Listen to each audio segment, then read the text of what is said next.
नमस्कार। आज हम एक ऐसे विषय पर बात करेंगे जिसे हम सबने अपनी जिंदगी में कभी ना कभी जरूर महसूस किया है। यह है धारणा की शक्ति। हम ये समझने की कोशिश करेंगे कि हम किन लोगों के साथ उठते बैठते हैं। ये बात समाज के लिए हमारे असली चरित्र से भी ज्यादा मायने कैसे रख सकती है। ये कहावत तो हम सब ने सुनी है ना? लेकिन इसका मतलब सिर्फ ये नहीं है कि हमारी आदतें बदल जाती हैं।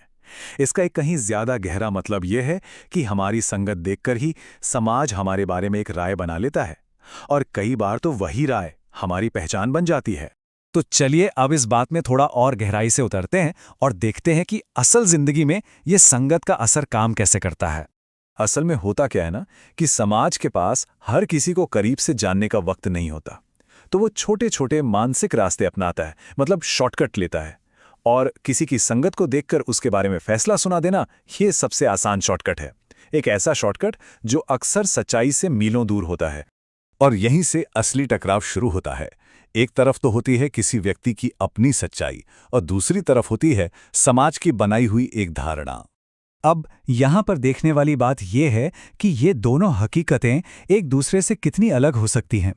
एक तरफ है किसी के असली काम और उसके इरादे, जिन्हें शायद वो खुद ही सबसे बेहतर जानता है, और दूसरी तरफ है समाज का फैसला, जो सिर्फ इस बात पर टिका है कि उसे किसके साथ देखा गया।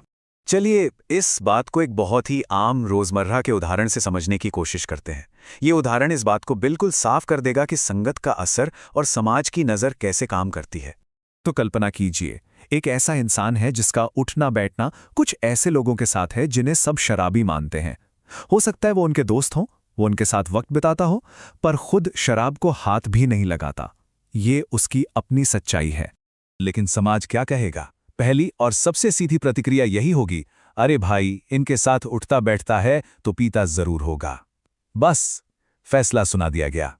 और ये देखिए इस अंतर को।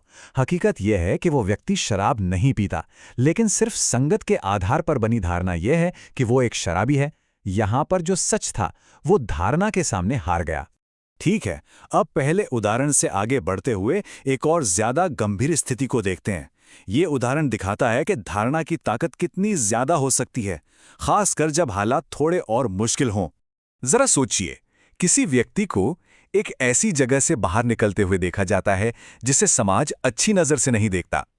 देखने वाले के मन में एक सेकंड के अंदर ही एक कहानी बन जाती है, एक फैसला ले लिया जाता है। और वो फैसला क्या होता है? बस दो शब्द, कुछ तो गड़बड़ है। इन दो शब्दों में ही उस व्यक्ति के चरित्र पर एक पक्का ठप्पा लग जाता है, बिना किसी सवाल जवाब के। लेकिन एक पल के लिए रुकते हैं। क्या पहली सोच ही हमेशा सच होती है? क्या उस जगह पर होने की कोई और वजह नहीं हो सकती? क्या समाज कभी ये सवाल पूछता है? और अब देखिए सच्चाई।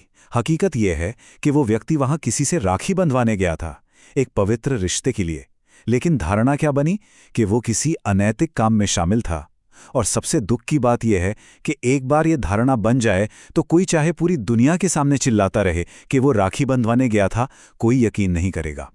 तो इन दोनों दमदार उदाहरणों से जो बातें सामने आई हैं, वो हमें धारणा और सच्चाई के रिश्ते के बारे में बहुत कुछ सिखाती हैं। तो सबसे जरूरी बात यह है कि संगत के आधार पर बनी छवि से बाहर निकलना बेहद मुश्किल हो जाता है। समाज की नज़र में एक बार जो धारणा बन गई, वही पत्थर की लकीर बन जाती है, और उस सामाजिक फैसले के खिलाफ अपनी बेगुनाही साबित करने की कोशिश अक्सर नाकाम ही रहती है। और आखिर में हम आपको इसी सवाल के साथ छोड़े जा रहे हैं। अगर समाज की बनाई हुई धारणा ही आखिरी सच मान ली जाए, अगर बाहर से जो दिखता है वही सब कुछ है, तो फिर किसी व्यक्ति के अपने अंदर के चरित्र, उसकी अच्छाई और उसकी सच्चाई का क्या कोई मोल बचता है? इस पर सोचिएगा जरूर।